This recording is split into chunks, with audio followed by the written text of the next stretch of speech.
Bienvenue dans le podcast Nouvelle Conscience. Nous discuterons ensemble de projets, d'œuvres et d'acteurs vecteurs d'espoir pour l'édification d'un monde plus respectueux du vivant et de soi-même. Je suis Manon Sala et je chemine depuis longtemps pour comprendre le lien intrinsèque entre le bien-être individuel et l'élan du collectif. Je vous invite à me joindre dans ce jeu de pistes afin de semer ensemble les indices vers une nouvelle conscience.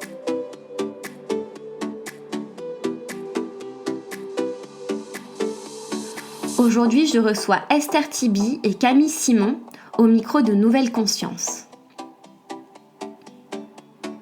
Esther et Camille se sont rencontrées à Montréal au cours de leurs études de biologie et de commerce.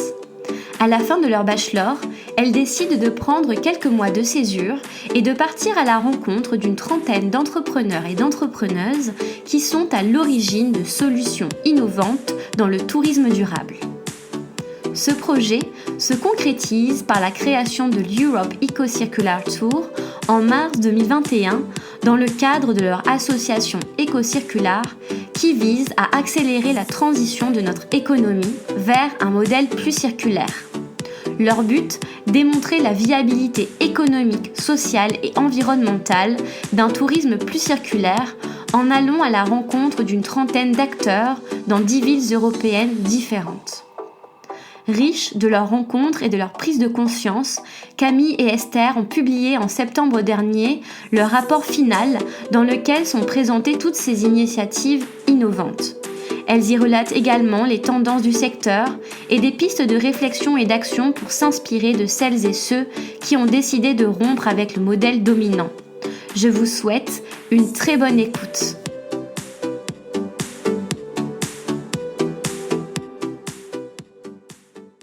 Bonjour Esther et Camille. Bonjour. Ça va, vous allez bien ? On va très bien. Super bien. Merci. Génial, je suis ravie de vous accueillir aujourd'hui pour parler de votre projet, donc le projet Eco-Circular. Vous êtes maintenant rentré de ce long périple qui a duré 1 mois et demi, c'est ça ? Exactement. Ouais, donc vous êtes parti j'ai noté en mars 2021, c'est bien ça ? Ouais, de mars à... Ah non, on a commencé le projet en mars. On a commencé le projet en mars. Il y avait beaucoup de préparation. Et on est parti le 1er juin. 1er juin, ok. Jusque mi-juillet. Ah ouais, donc c'est tout récent, là vraiment, ça fait quelques mois que l'aventure... Voilà, ouais, et puis génial. après, il y a eu le temps de la restitution, le reste de l'été, et puis depuis septembre-octobre. Ouais, il y a eu toute la partie retour sur expérience où on a rédigé un rapport où on a justement analysé et restitué toutes les rencontres qu'on avait faites. Donc ça nous a pris aussi pas mal de temps. Donc officiellement, c'est vrai que c'était de mars jusqu'à fin août, finalement. D'accord. Ouais.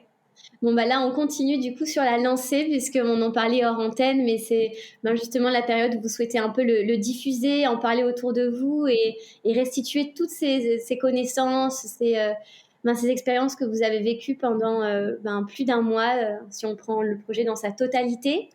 Déjà, pour revenir à la jeunesse du projet, au commencement, pourquoi avoir choisi le tourisme ? De quel constat est née cette nécessité de partir comme ça à l'aventure ? Comment vous êtes-vous lancé dans cette aventure du projet Eco-Circular et pourquoi avoir décidé d'étudier ce secteur en particulier ? Ouais. Je peux y aller si tu veux. Mais pour nous, le tourisme, c'était déjà une longue réflexion de savoir à quel secteur on allait s'attaquer. Nous, on a une association qui s'appelle Eco-Circular, qui traite de l'économie circulaire et qui essaye d'aller rencontrer des personnes qui développent l'économie circulaire et qui ont des innovations, qui proposent des choses, des solutions pour faire en sorte qu'on passe d'un système d'une économie linéaire à une économie plus circulaire. Et donc on s'est dit que le tourisme, pour appliquer ce thème-là au tourisme, ce serait super intéressant parce que le tourisme, c'est à la fois un secteur extrêmement lourd, extrêmement important en France, dans le monde. C'est 7,3% du PIB en France, c'est 10% du PIB mondial. Et en même temps, De l'autre côté, il y a des revers, il y a des effets négatifs.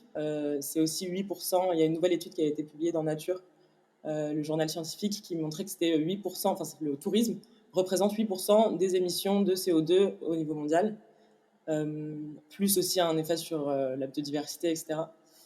Donc pour nous, on s'est dit aussi que c'était une industrie qui est transversale, c'est-à-dire qu'elle touche vraiment plein de secteurs, et ça va vraiment de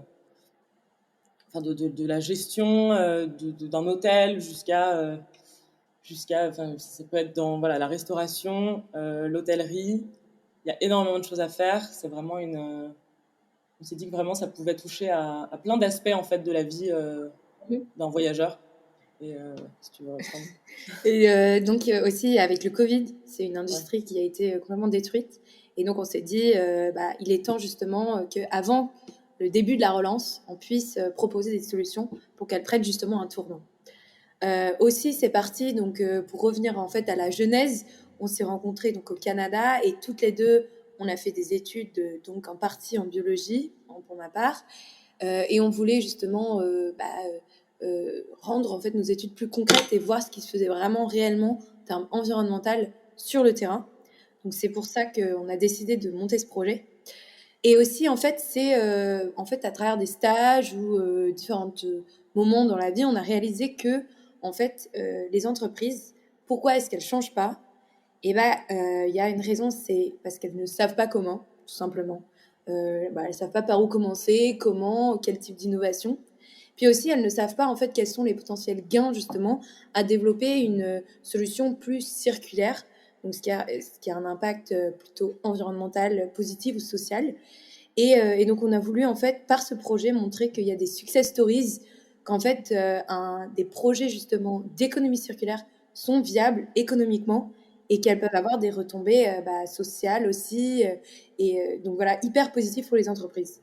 Voilà, donc on a vraiment voulu montrer que en fait les solutions pour changer les choses et pour agir dans cette transition environnementale, les solutions existent et Oui. on a voulu les mettre en lumière. D'accord. Voilà. D'accord. Tu veux rajouter quelque chose, Esther?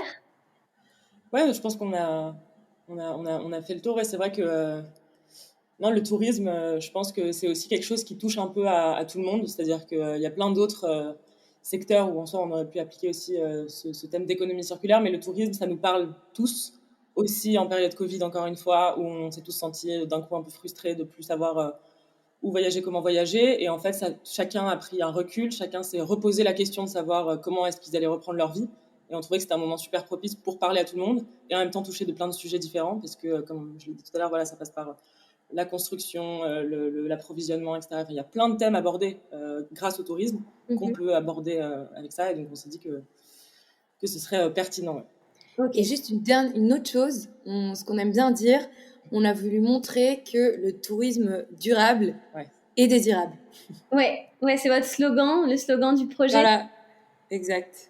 Ouais, c'est clair. À la fois désirable pour celui qui voyage, pour celui qui génère des ressources par son entreprise. D'accord. Et déjà, en ce qui concerne votre association, du coup, quels sont ces projets? Est-ce que du coup, vous êtes concentré sur ce voyage, ou est-ce que vous avez aussi des projets plus sédentaires où on peut agir avec vous, avec l'association d'ailleurs de loi 1901? Alors l'association, en fait, elle a un petit historique, c'est-à-dire que c'est pas nous qui l'avons créée, c'est une équipe d'avant, donc ils sont 3. Et donc ils l'ont montée pour créer un tour du monde pour aller justement à la rencontre d'innovations d'entrepreneurs qui développent l'économie circulaire. Oui. Et en fait, nous, on a voulu la reprendre pour la pérenniser parce qu'elle était, en fait, eux, ils l'avaient montée comme un pur cadre juridique. Et donc, on a voulu la pérenniser. Et maintenant, aujourd'hui, pour nous, on veut justement que l'un après l'autre, en fait, des groupes puissent partir justement à la rencontre de ces entrepreneurs, qui puissent en parler, faire les liens entre justement tous ces entrepreneurs, mettre en lumière. Donc voilà, ça c'est en fait le futur de notre association. Aujourd'hui, on se pose des questions, on va voir, on n'a pas exactement en fait de lignée, de vision au sens strict, parce que on a repris un peu chacune nos activités. mais en fonction des opportunités, on aimerait vraiment justement, oui, en faire quelque chose parce qu'on est vraiment convaincu qu'il y a du potentiel, et on peut avoir un impact. D'accord.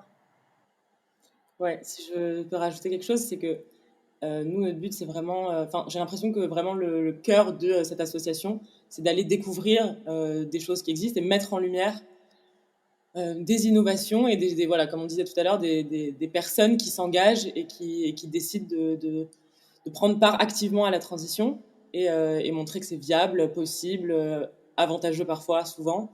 Euh, et, euh, et ouais, donc c'est vrai que donc, ce serait génial en fait qu'il y ait d'autres personnes potentiellement qui viennent nous voir. On lance aussi un appel s'il y a des gens qui ont un projet qui est aussi dans cette veine-là. Ouais. Nous, ça nous intéresse de la pérenniser. Et voilà, on aimerait que ça devienne un peu un roulement où il y a des équipes qui partent et qui chacun avec ce qu'ils veulent apporter, Ouais. voilà, se lance. Ok. Mais du coup, des initiatives pas uniquement liées au tourisme, si j'ai bien compris. Enfin, vraiment, le but, c'est de montrer cette circularité, une économie bienveillante, mais dans tous les domaines, où vous voulez vraiment rester dans cette focale du tourisme. Alors nous, c'est dans tous les domaines. Le but, c'est vraiment de promouvoir l'économie circulaire, de Oui, montrer qu'elle est viable. On est vraiment ouvert à tout type de périple. Après, on veut vraiment que le périple n'ait pas d'impact. oui. Tout ça, on va vraiment faire attention. Mhm. On aimerait que... Donc, il y a cette partie périple, mais on aimerait aussi développer aussi peut-être la sensibilisation à travers la communication. Oui, Donc, voilà, si on lance aussi un appel, si jamais il y en a qui ont besoin qu'on d'accord. discute, qu'on parle. Comme toi aujourd'hui. Voilà. D'accord, génial. Et est-ce qu'on peut revenir sur le terme d'éco-circularité, s'il vous plaît? Voilà le nom de votre projet et que voilà, vous nous expliquez de quoi il s'agit. Donc, l'économie circulaire, c'est un principe qui s'oppose à l'économie linéaire. Donc, aujourd'hui, quand on regarde notre économie, on dit qu'elle est linéaire parce que qu'est-ce qui se passe? On extrait. En fait, tout se passe comme si la ressource naturelle qui en soit finie, on a considéré qu'elle était infinie. Et donc, on extrait une matière première, on va la transformer, on consomme le produit et ensuite on le jette. Et il n'y a aucun retour, à aucun moment de la matière, de l'énergie, etc. C'est vraiment juste voilà, linéaire. Et donc l'idée de l'économie circulaire, c'est que ça peut être produit, mais aussi sur un service, c'est que dans toute la chaîne de valeur d'un produit, par exemple, on décide que ce soit de la conception jusqu'à la production, enfin, de la conception à la production, à l'utilisation du produit, donc l'exploitation jusqu'à la fin de vie, on prenne en compte son impact environnemental, que l'énergie soit utilisée, soit minimale, et voilà, faire en sorte de vraiment penser l'objet comme une totalité et essayer de jamais le faire sortir du système et de toujours. Oui. Ouais, si tu veux rajouter quelque chose sur Ouais, le moi concept. j'aurais deux choses à rajouter. Alors en fait, ça demande l'économie circulaire, donc c'est un nouveau modèle économique. Et donc ça demande à repenser cette notion de déchet. C'est-à-dire que aujourd'hui, on considère beaucoup de choses comme des déchets. Demain, ça serait de repenser ce déchet comme une ressource Mhm. pour en fait le réinjecter dans la boucle. En fait, quand on regarde ce principe, ce modèle, en fait, il s'inspire de la nature. Quand on regarde la nature, nous, on a tous les effets de la biologie, donc ça nous paraît, on l'a bien vu pendant nos études. En fait, dans la nature, il n'y a pas de déchets. On ne va pas voir euh, un déchet dans la nature, ça n'existe pas. Dans la nature, tout est réutilisé parce que tout est exactement, Oui. tout est utile. Et en fait, aujourd'hui, pourquoi est-ce que l'homme a développé une économie linéaire? C'est parce qu'en fait, ne s'est mis aucune contrainte, Ouais. aucune limite. La nature, elle a des contraintes. Elle a des contraintes énergétiques, parce que l'énergie, ça coûte cher, parce que l'utilisation des ressources, enfin, les ressources sont rares. Et donc, en fait, tous les organismes sont optimisés de manière énergétique et de ressources. Donc voilà, aujourd'hui, en fait, c'est le fait de ne pas avoir de contraintes qui fait qu'on a une économie linéaire. Demain, on voit qu'on commence à avoir des contraintes de ressources, des émissions de CO2. Donc, il va falloir qu'on repense notre économie pour fermer la boucle. C'est surtout, en plus, je trouve assez logique. Et je pense que... Enfin, moi, personnellement, ça me paraît juste une espèce de système fermé comme ça et parfait, ça marcherait beaucoup mieux, même économiquement. C'est-à-dire que Oui. même pour l'économie elle-même, tout le monde